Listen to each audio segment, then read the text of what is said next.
Hello and welcome to Asia Gaming Brief's face-to-face series. Today I'm talking with Tracey Chernay, who is a Vice President at Transact Technologies. We're going to be talking about some of the themes that she'll be discussing at the upcoming ASEAN Gaming Summit in July, including the adoption of cashless technologies, or not. So welcome, Tracey. Thanks very much for coming. You're going to be speaking at the ASEAN event in July. We thought we'd love to hear a little preview of some of your opinions ahead of that. So welcome and thank you for joining us. Oh, I'm so looking forward to the conference. It'll be great to connect with our customers and partners in the Philippines and all around Asia, but especially great to be getting together back in person again. It's been way too long since I've been to Asia. It's been a couple of years since COVID, and so this will be my first trip out to Asia, and really looking forward to seeing everyone again in person. Fantastic. So I wanted to talk to you a little bit about cashless. Obviously, it's been all the talk all through the pandemic. Everybody's moving to cashless. In practice, is this true? Is this what's really happened? There's been a lot of discussion about cashless. I will definitely give you that. We've talked about it quite a bit. And I would say that the adoption of cashless has been somewhat less than the discussion. So I think it's an area of interest for casinos, but I don't think everyone is quite ready to make that leap at this point. What would you say was the biggest sticking point? I think there's a lot of different solutions out there, and I think that many casinos are just evaluating each one of the solutions, what they bring to the table, and then also player demand probably has been the second barrier. I think this has been more technology talk versus players really actually asking for cashless. So when you combine, there's a lot of different solutions with maybe less than a high demand from a player perspective. I think you get to a point where you look at your projects that you have in queue and then decide, okay, maybe we'll wait for some consolidation in the industry. Maybe we'll see somebody else do it first and then we'll try it. I think there's been a lot of reasons why people haven't quite made the move yet.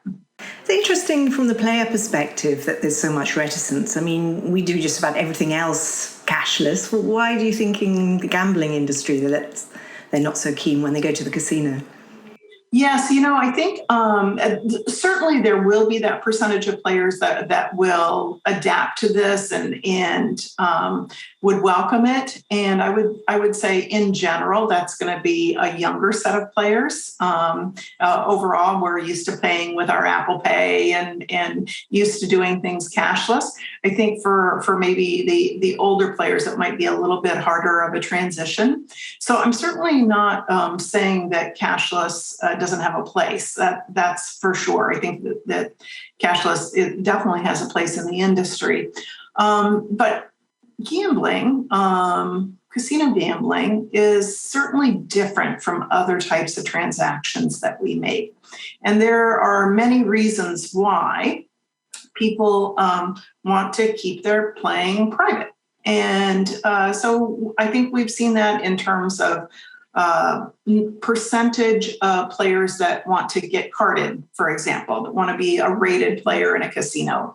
A lot of casinos would say if they could reach a 60 or 70% carded player rate, they'd be very happy with that.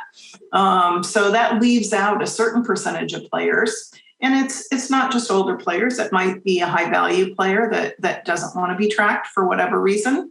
It might be just a casual player, much like myself, who wants to walk into the casino, have a meal, maybe put $100 in the machine, but I'm not a regular player. I wouldn't necessarily go sign up for a card at a casino that I don't frequent often. So I think there's a lot of reasons why people may or may not want to go cashless.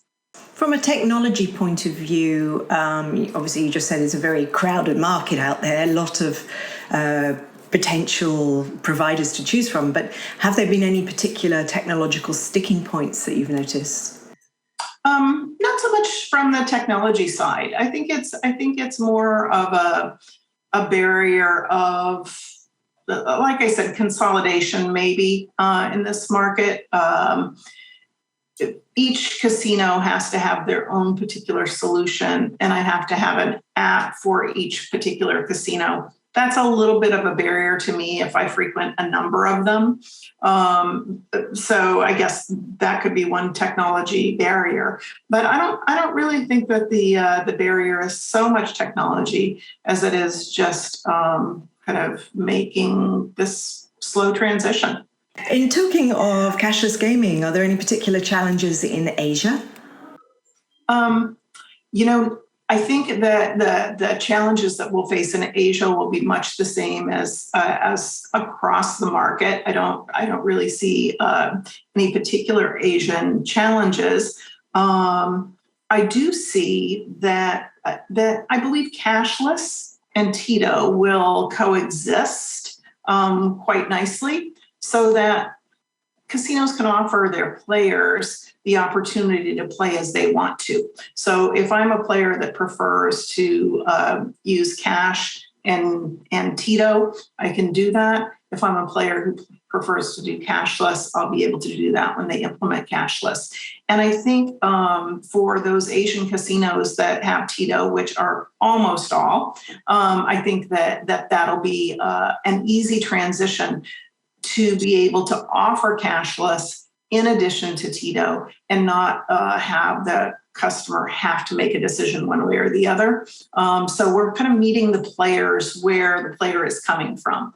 And I think most of the casinos in Asia have Tito already, so I don't think it'll be a huge barrier there. Do you think there may be an even higher proportion in Asia who want the anonymity? Certainly, there is a percentage of players who want anonymity in any market, but certainly in Asia, we definitely see that as not a barrier, but just as a fact in the Asian market, certainly. Yeah, I can understand that. So going back to the US market for a moment, obviously you guys have been on an absolute tear over there in terms of gambling revenue across all sectors. Are you still seeing that momentum, or has the sort of economic slowdown started to eat into consumer confidence at all? We're not seeing a slowdown at this point. It's been very robust each and every month. Our business is extremely strong right now globally, and I would say that the Asian market in particular really seems to be picking up steam at this point. And instead of a slowdown, I'm seeing some real momentum in the Asian market. So we're thrilled to be part of this conference. Any particular markets that are really strong at the moment?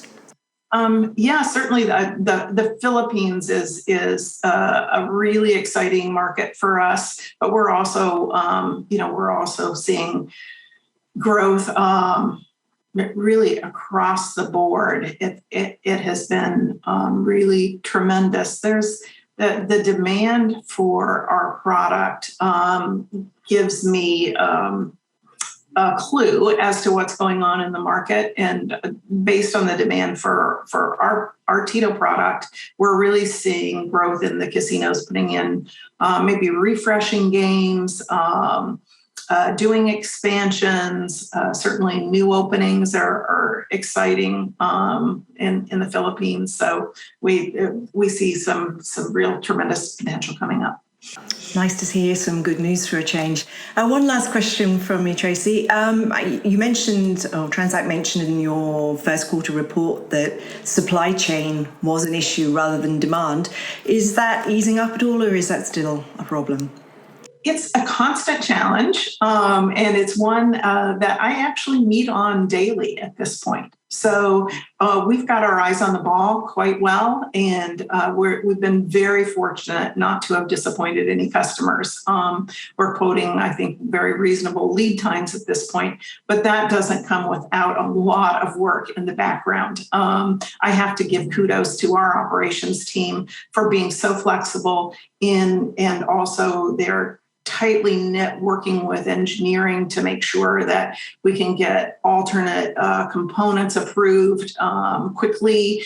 I think the size of our company makes us very nimble. So we're able to react to things pretty quickly. And that's been a real competitive advantage.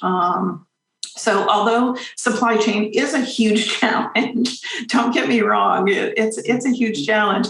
We've been able to meet that challenge and again, hopefully delight our customers with what we're able to deliver. Thank you very much, Tracey. Great talking to you today and hopefully see you soon.